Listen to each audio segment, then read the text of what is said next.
Let's examine changing tarot trends from the late 19th century, entering the baby boomer era through Gen X, and the evolution of tarot trends into the millennial era. This video will also address the anatomy of a tarot reading and more specifically, use of tarot spreads. In the late 19th century, 1890s, give or take, the ongoing trend in tarot deck imagery was Egyptian-inspired. Jean-Baptiste Pitois, also known as Paul Christian, popularized the notion of tarot as an Egyptian artifact. These 19th century Egyptian-inspired tarot decks were heavily influenced by the works of Antoine Court de Gavilan, a French Protestant pastor from the 1700s who asserted that the tarot contained the secrets or esoteric knowledge of the ancient Egyptians, and that Egyptian magicians embedded the Book of Thoth into the tarot deck imagery. The Egyptian origins mythology persisted through the 20th century, and you can even see Egyptian symbolism in the Rider-Waite-Smith tarot. In the Roaring Twenties, Swiss occultist Joseph Paul Oswald Wirth put forth his esoteric-leaning version of the Tarot de Marseille, now known as the Oswald-Wirth Tarot.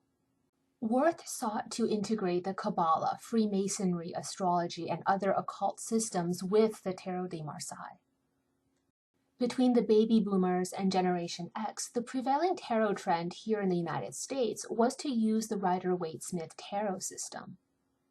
And I guess because Waite's book, The Pictorial Key to the Tarot, that came with his tarot deck, featured this tarot spread called An Ancient Celtic Method of Divination, that tarot spread, known as the Celtic Cross, pretty much became the dominant go-to tarot spread of tarot readers. Since the mid-century and up until the 80s, even the 90s, just before the digital age, you learned tarot as a beginner on the Celtic Cross. There are a couple of different versions of the Celtic Cross, which Holistic Tarot covers. Paul Foster Case had a correspondence course circa 1920 to 1939, give or take, which remained popular, so his tarot spread instructions, such as the first operation, was also more prevalent. Outside of the United States, in South America and parts of Europe, the Tarot de Marseille was more popular. Here, you'd see tarot spread formations in rows and columns more often than not, or the horseshoe, which you'll find plenty of older guard tarot readers using. And one spread that rose in popularity was the 15-card spread, or the same operational format with a 21-card spread, representative of the seeker's life timeline and levels of consciousness. In the 1980s, Aleister Crowley's Thoth Tarot came back into vogue, mainly due to a mass republication of it in the late 1970s. Before then, it was a bit more obscure and not as easy to get your hands on a copy of the Thoth. Contemporary tarot author and scholar Mary K. Greer has marked 1969 as the time of a tarot renaissance. In the 1960s, several landmark tarot books came onto the scene. There was a greater interest in exploring tarot history, and pop culture took notice as well, with tarot imagery found in the mainstream and in literature, such as Sylvia Plath's 1965 poetry collection Ariel, the structure of which was informed in large part by the major arcana of the tarot. From the 1970s onward, tarot deck artists became more eclectic and experimental with deck art. Beyond the three core systems, Tarot de Marseille being the earliest version of the tarot deck structure, the Rider-Waite-Smith, which might be the most recognizable of the three systems, and the Thoth Tarot by Crowley, now you've got different popular genres of tarot. Esoteric or occult tarot decks tend to focus more on the integration of the Kabbalah and astrology, with a heavier dosage of Rosicrucian, Hermetic, or Masonic symbolism. Themed decks are creative derivatives of one of the core tarot systems, illustrated based on specific themes, like the Poet Tarot, a tarot deck with the classic tarot architecture outfitted with well-known poets. Or the Hello Kitty Tarot, this one based on the Rider-Waite-Smith tarot architecture, but featuring cute, fluffy Sanrio cartoon characters. Here is a goth-inspired tarot deck with darker themes outfitted into the Tarot de Marseille system. Then there are artists who decide to try their hands at superimposing their portfolio of artwork into the tarot deck structure. And there are tarot readers who decide to try their hands at art and memorialize their knowledge, insights, and experience with the tarot into tarot deck art. Trends in tarot go through phases depending on the decade and zeitgeist we're in. I can't help but wonder what the occultists of the late 19th and early 20th centuries would think of the direction tarot and oracle trends are going in today. Earlier, we discussed how the tarot experienced a renaissance in the late 1960s. What about today? Are we currently in the eye of a second wave tarot renaissance? Tell me about your observations, what you think, and share your point of view in the comments section below. Many tarot readers also collect tarot decks, so we amass quite the load of different decks, and working with different architectures, reading the guidebooks that go with the decks to get a sense of each deck creator's intentions and how they envision the 78 cards tends to deepen our knowledge base. However, I would advise against working with too many tarot decks when you're a beginner. If you're still trying to get a sense of tarot card imagery, symbolism, and how to apply critical tarot theory in a practical way to read the cards, then stick with one single tarot deck, at most 2, maybe 3, but definitely no more than 3. It really helps to focus on just one tarot deck at a time. Work within the universe of tarot deck art that a creator and artist has produced. You want to dedicate study with a particular deck to the level where seeing just a tiny corner of the card's imagery prompts you to know exactly which card it is. That is how familiar you need to be with your deck. If you're constantly working with new decks and you're still a novice, then reaching that level of familiarity with a single deck is really difficult. So to the beginner, I say start working with just 1 or 2 decks and don't add to that collection until you've reached a level of intimate familiarity with the decks you currently have on hand. Now let's talk about tarot reading. How do you read a tarot card? Well, not unlike the way you interpret art or literature. To understand how to read and interpret a tarot card, we borrow from critical theory. To demonstrate, we'll work with perhaps the most well-known card in the tarot deck, and the card that people who know nothing about tarot will still seem to know about, and that's the Death card, Key 13. Let's start with some background information about the deck creator. This is the Death card from the Rider-Waite-Smith tarot deck, conceived by A.E. Waite and the artist Pamela Colman Smith. Waite is also the author of The Real History of the Rosicrucians, a book he published around 1887. Waite was fascinated with Rosicrucianism, and you can see that in his tarot deck. Here on Key 13, the Death card, we see the Rosicrucian rose and also classic Rosicrucian symbolism, the sun rising from between the 2 pillars, a symbolic reference to the horns of Eblis. You can read about that in Hargrave Jennings' 1870 work, The Rosicrucians, Their Rites and Mysteries. The horseman is death, or as named in biblical references, pestilence. In the Rider-Waite-Smith deck, you see that concept of pestilence illustrated right there in the card imagery. The horseman of death brings the plague, infectious disease, and lays down destruction, but for a purpose. What comes after is transformative, as indicated in the card imagery. A bishop and the golden sunrise represent that there is an afterlife, something to come after the cessation, after death, and thus there is not mere cessation or death, but transformation. Let's read what Waite himself had to say about his depiction of Key 13 death. Quote, "The veil or mask of life is perpetuated in change, transformation, and passage from lower to higher. And this is more fitly represented in the rectified tarot by one of the apocalyptic visions than by the crude notion of the reaping skeleton." End quote.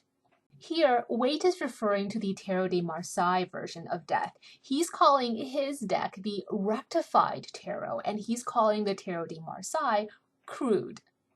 Okay, let's continue with Waite's writing about Key 13. Quote, "Behind it lies the whole world of ascent in the spirit. The mysterious horseman moves slowly, bearing a black banner emblazoned with the mystic rose, which signifies life. Between 2 pillars on the verge of the horizon, there shines the sun of immortality." End quote. Waite goes on to say that the concept of death here in the death card should be understood mystically and is more about life than the literal death. Key 13 is about a change in consciousness. A tarot reader can also take a more formalistic approach to interpreting a card. Let's look objectively at the structure, the motifs, and study the imagery alone. In a formalistic approach to interpreting a tarot card, we don't look beyond the four corners of the card. What is the story being told here? A skeleton in black armor rides atop a white horse carrying a black banner, tramples over kings, children, and women alike, leveling the playing field, so to speak, causing death and destruction. And at the other side of the card, where the horse and rider are headed, is a golden bishop and sunrise. Contemplating such imagery, what is evoked? What's fascinating here is if you apply a Marxist theoretical reading of the card's imagery, we're seeing in no uncertain terms an evening out of the different socioeconomic classes. There is no inequality here.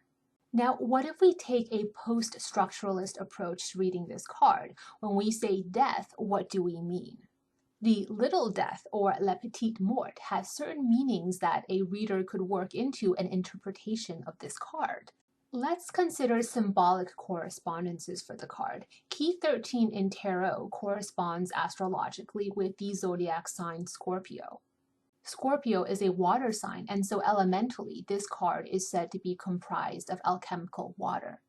In the Kabbalistic tree of life, key 13 is the pathway between the Sephiroth Tiferet, the 6th Sephiroth, and Netzach, the 7th Sephiroth. 6 plus 7 is 13, key 13, death. Anyway, we see heart-centered consciousness in Tiferet. This is the quest for harmony, balance, and equilibrium. It's elevated consciousness and the residence of ascended masters. Netzach is faith and awareness of oneness. It's creativity, innocence, and the realm of fairies and sprites. This is victory. In biblical references, by the way, the horseman of death is named Victory. These Kabbalistic inferences echo what we know about the metaphysical correspondences for the element water. The theme of a transformative state is echoed in the archetype represented by Scorpio.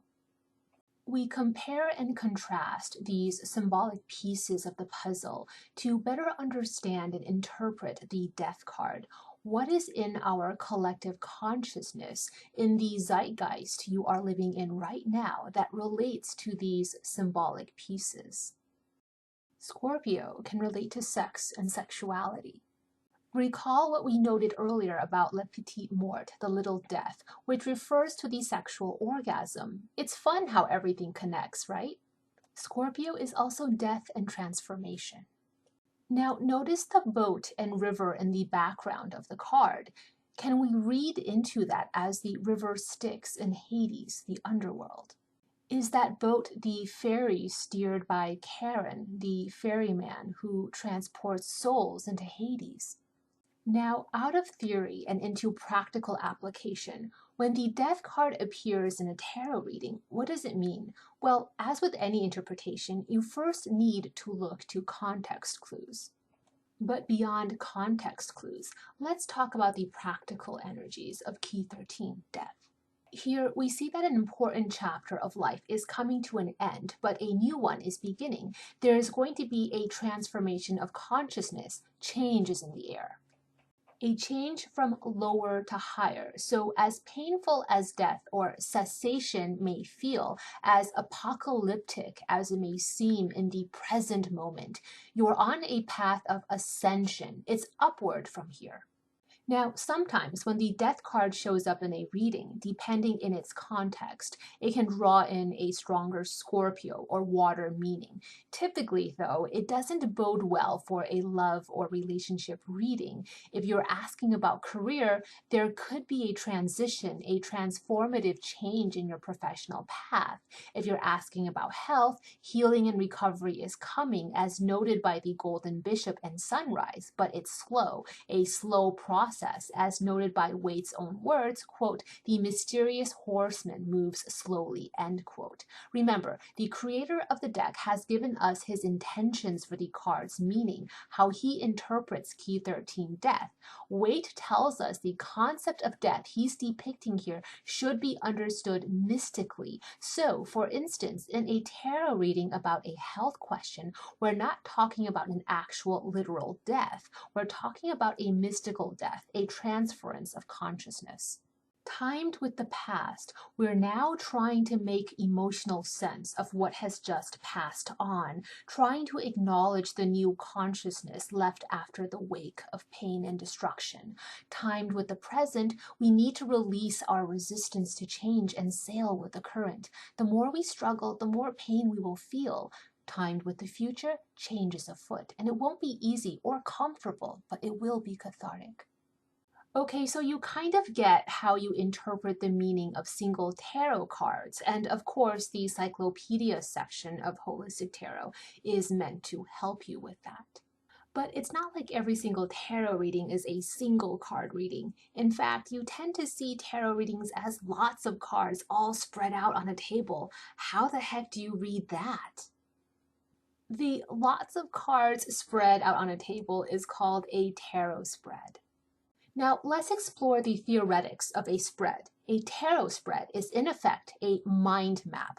A mind map is a visual diagram that organizes information for more efficient processing of that information. A mind map is created around a single concept or topic, just like how a tarot spread in use is going to express the answer to a single question or will address a single issue. Oftentimes, but not necessarily, the arrangement of card positions in the spread is symbolic. For instance, the arrangement of card positions form a cross because the symbol of the cross is considered sacred in many mystery traditions. Maybe they form a horseshoe, or a triquetra, or a five-pointed star. The card spread itself is symbolism and represents an idea. Often it's an idea aligned with a specific esoteric, mystery, or magical tradition. It's a symbol of the practitioner's faith, or it's the numerology that's significant. The precise number of card positions in a tarot spread can bring in numerological values. The idea behind a tarot spread is synchronicity. The spread of cards is a psychic representation of physical reality. So coincidences like repeating cards, patterns and elements that arise, repeating numbers or repeating colors are significant. You would read an entire tarot spread like a single cohesive work. Yes, each separate tarot card has specific meanings, but you don't read each card in isolation of the others. Instead, you read all of them together, collaboratively. You look at directionality. Does the imagery in the cards seem to direct your attention in a certain direction? The tarot spread, in effect, is a constellation of archetypes, or an archetypal constellation to use Jungian terminology. Each tarot card is an individual archetype, and all of the cards together in a tarot spread work together to provide an overall meaning or message. That overall meaning or message will facilitate a defined conclusion, an answer to your question. So under that theory, the selection of a tarot spread is just as important as the cards that are pulled into that spread that you read. The tarot spread is the platform upon which you can generate meaningful coincidences. Okay, if we can accept that the selection of a tarot spread is an integral part of the card reading process, then how do we ensure the correct selection of a spread? Is there such a thing as a correct tarot spread?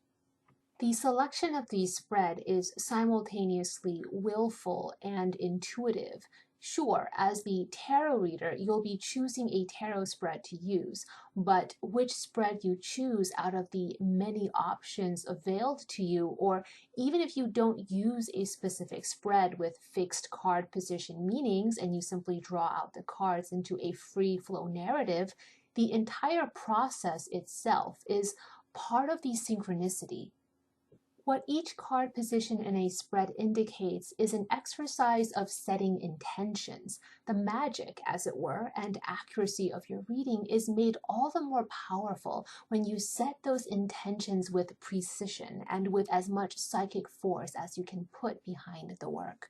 So while you shuffle, set your intentions. Know and anticipate what each card position will tell you, and when you pull a card out from the deck and draw it into that card position, know with a psychic knowing that the card you've pulled will tell you what you need to know, as defined by that card position in the tarot spread.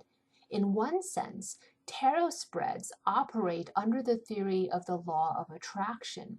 You state affirmatively what you want to know, then reach out and pull from the compendium that is the collective unconscious the precise answer to your question, and what you want to know can be deconstructed into parts of a whole: the past, the present, the future, speculative, affirmative, negative, judgments, possibilities, alternatives, incidental, consequential, and the many angles of the problem at hand. Tarot spreads are like styles of clothing that serve a practical purpose, but also reflect your aesthetic value and something about your personality. Certain dresses look great on the hanger, but once you put it on, you realize it's not you at all. Same with tarot spreads.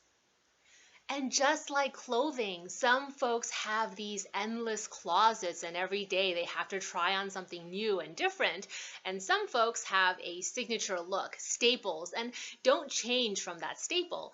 You've got to figure out which style suits you best. Do you like to try out something different and new every single time, and so you're going to have a whole bunch of different tarot spreads that you work with? Or are you going to find a few tried and true tarot spreads and they'll become your signature? Many of the old guard tarot readers from one generation past were quite partial to the Celtic cross, and it was the signature spread for many an old guard tarot reader. Or maybe it's the opening of the key that's your go-to. I really like working with the first operation of the opening of the key and the second and third operations because I just love blending tarot and astrology. Mastery of the OOTK does call for familiarity with Kabbalistic principles and basic whole signs astrology, which are beyond the scope of holistic tarot. But if you're interested in learning more about the OOTK, I have an online course that will get you to a level of mastery over the 5 operations of the OOTK and, along the way, teach fundamental astrology, numerology, and the Kabbalah. Beyond the mechanics of the OOTK, that course is about Hermetic philosophy, esoteric tarot, and the profound implications of the divinatory process. Information on how to sign up for the class are under my online courses link on my website.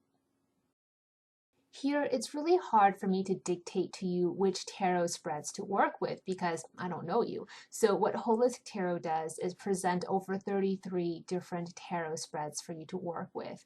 You're not going to use all 33 tarot spreads. Sometimes after one reading of the tarot spread instruction, you can tell right away that it isn't right for you. Other times it sounds promising, but you're not sure. In those cases, try it out. The book also teaches you how to design your own tarot spreads. Keep a record of which tarot spreads, whether it's in Holistic Tarot or you find it elsewhere that you work with. Log it in your tarot journal and by process of elimination, finalize a personal portfolio or repertoire of your go-to tarot spreads. To the novice, I recommend trying on as many different tarot spreads as you can get your hands on and discarding those that definitely do not feel right for you. Also, don't be afraid to modify existing tarot spreads. A lot of tarot pros will modify the Celtic cross so that it becomes a personalized signature spread. I want to circle back to the matter of cards.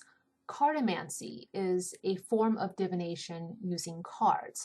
Under the umbrella term cartomancy, you've got fortune-telling or divination with playing cards. You've also got tarot, which is a 78-card European playing card deck. and oracle cards such as the Lenormand, either the 36-card Petit Lenormand or the 54-card Grand Jeu Lenormand, the more popular one today being the Petite Lenormand, which, by the way, French fashion designer Coco Chanel was said to use to help her in business and in her personal life.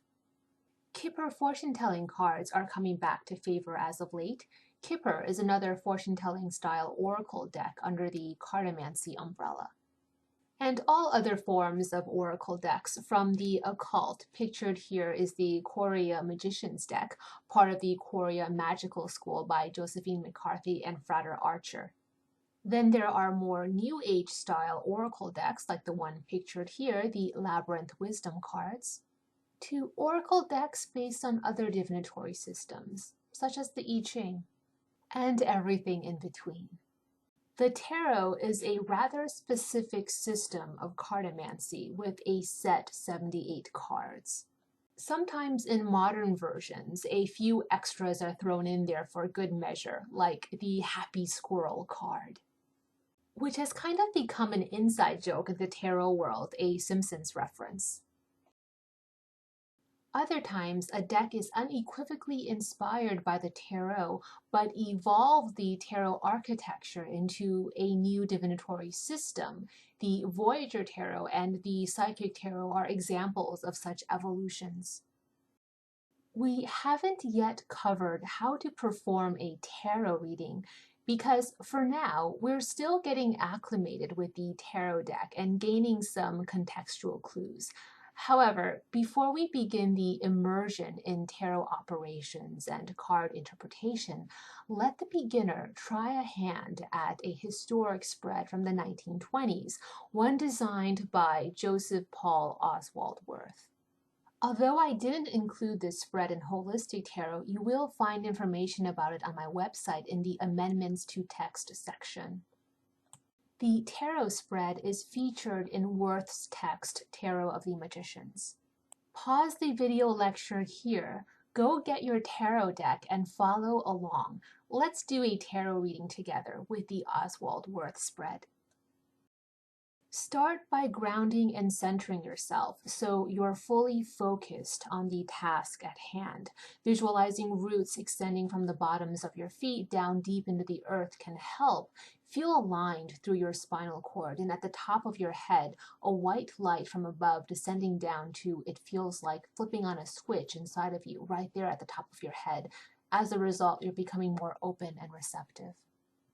Then begin to shuffle your deck, and as you shuffle, feel yourself, all of you, mind, body, and spirit collectively becoming more and more open and receptive and powerful. Feel grounded and powerful, and the energy generated from that shuffling action is like a spark. Now, humor my silliness for a moment. Follow as I instruct. Hear my words in your mind. I reach out beyond myself to connect to the universe, to a universal spirit. Hear me, send me a message, an omen, the signs I most need to see right now.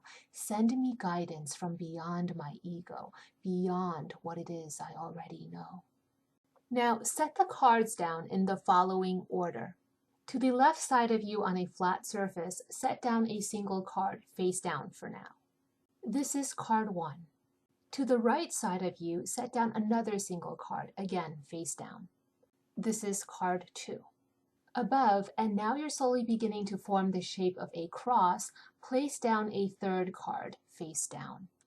Below, leaving the center point empty, place down a fourth card, face down. Now, at the center, place down a fifth and final card. Flip the cards over to reveal your reading. You don't have to follow the way I flip the cards. Chapter 13 in Holistic Tarot distinguishes between the direct flip and turnover methods, so be sure to read Chapter 13 for reference here, pages 281 and 282. Card 1 is the assertion card. In your reading, think of this as a positive omen, a sign of something good to come. Card 2 is the negation card. Think of this as a negative omen, a warning, a note of caution, a sign of something potentially ominous. This is a red flag for you to be aware of. Card 3 is the discussion card. This is a conversation that spirit or the universe, divinity, is having with you. This is something being discussed. This is a talking point. It's also the universe giving you its opinion on the matter. Card 4 is the solution card. This is what a consciousness from beyond is whispering to you at the moment. This is an action card. This is where to go from here, what to do next. Card 5 is the synthesis card. This is putting it all together and the final divinatory message for you from the beyond. This card marks where you are at the moment in your life path, in your current journeys. This is the culmination of the past at the present moment, prognosticating what's on the verge to come in your future. I'm going to assume that you are a beginner watching this video, so at this point, turn to your copy of Holistic Tarot and look up each card one by one to acclimate yourself with the card meanings. Oh, and also the old school way of doing this would have been to use majors only. So if you want to try the Wirth cross again at a later time, you can try with the major arcana cards only. Intermediate cartomancers, if you want, you can use an oracle deck instead of tarot. If you decide to give this spread a try, take a picture and share it on social media. At this time, I am not going to offer any further instruction on how or what to do. Just document the reading in your tarot journal and play by ear. Do what you feel like doing. Interpret the card meanings in any way you feel like interpreting them. Do your own thing.